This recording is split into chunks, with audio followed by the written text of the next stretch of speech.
Hey guys, for this video I want to take a look at these battery operated smoke alarms, talk about them specifically and how they work, and also go over a little bit of fire safety, something that a lot of us probably haven't thought of since we were children. So I have two of these smoke alarms by, now you tell me, your tomato's my tomato. We have Kid, we have Kidda, or we have Kiddie. Whatever it is, that's the brand. Now, in the packaging, it uses a 9-volt battery that comes with it. Also in the battery compartment is your mounting hardware. And if we take a look at it here, we have a button on the front that also has a little indicator light. It says to test weekly. Look, I know no one probably does that, but it does say to test weekly. You push it to hush. You saw that light just flash. Or you push and hold to test. I'm not going to do it because my dog's scared of the noise and it's not worth scaring him over. But the push to hush, it's going to hush it for a few minutes if it detects smoke. So let's say you're cooking or something and it gets a little smoky, this thing starts going off. You know it's because of your cooking and then there's no actual danger. You can go over there, push the button. It'll silence it for several minutes. Now, if it comes back on after that, you may want to start paying a little bit more attention to see what's going on. But the nice thing about smoke is obviously we can smell it. It's not like CO where it can creep up on us, because CO we can't smell. So for mounting it, we have this little bracket on the back and you just give it a little turn in the right direction. That releases it. We have these screw holes with that included hardware. They line up right here and it just goes back together like so, and you'll actually hear it click in when it's all the way there. We do have the battery door here.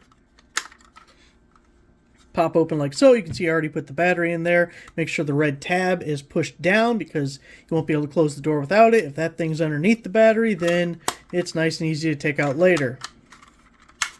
Now I want to give you some information that's actually from the State Fire Marshal for Illinois. I know specifically Illinois, but other places are going to be similar, and this will just give you some general guidelines when it comes to smoke alarms. So first, they should be installed within 15 feet of every room used for sleeping purposes, commonly known as bedrooms.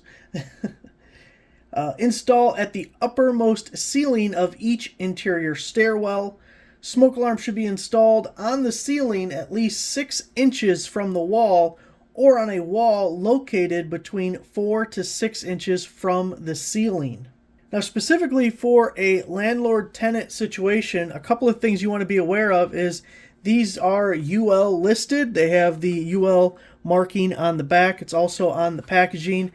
It's very important to make sure that is there because you may not be covered in the instance something happens if you got another kind that doesn't have that UL rating listing.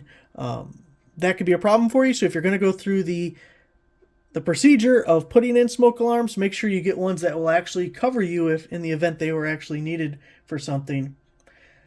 So going back to the landlord-tenant situation, for the State Fire Marshal Illinois says the tenant's responsibility is general maintenance of the smoke alarms, and it is recommended to test weekly. Again, it is also their responsibility to change out the batteries. It is the tenant's responsibility to let the landlord know if there are any defects with the smoke detector that they cannot remedy, i.e. changing out the batteries, and it is also their responsibility to let the landlord into the premises. The landlord's responsibility is to supply and install the detectors and confirm that they are functional when the tenant takes possession of the property. It is their responsibility to make reasonable efforts to test and maintain common stairwell and hallway detectors and provide the tenant with written information regarding smoke alarm testing and maintenance. Now, a little bit from the company themselves as part of the manual that you will receive. Smoke alarm procedure: never ignore the sound of the alarm. Smoke alarms are designed to minimize false alarms. Cigarette smoke will not normally set off the alarm unless the smoke is blown directly into the alarm. Combustion particles from cooking may set off the alarm. It is located too close to the cooking area. Large quantities of combustion particles are generated from spills or when boiling. Using the fan on a range hood, which vents to the outside, not recirculating type, will also help remove these combustion particles from the kitchen. If the sound if the alarm sounds.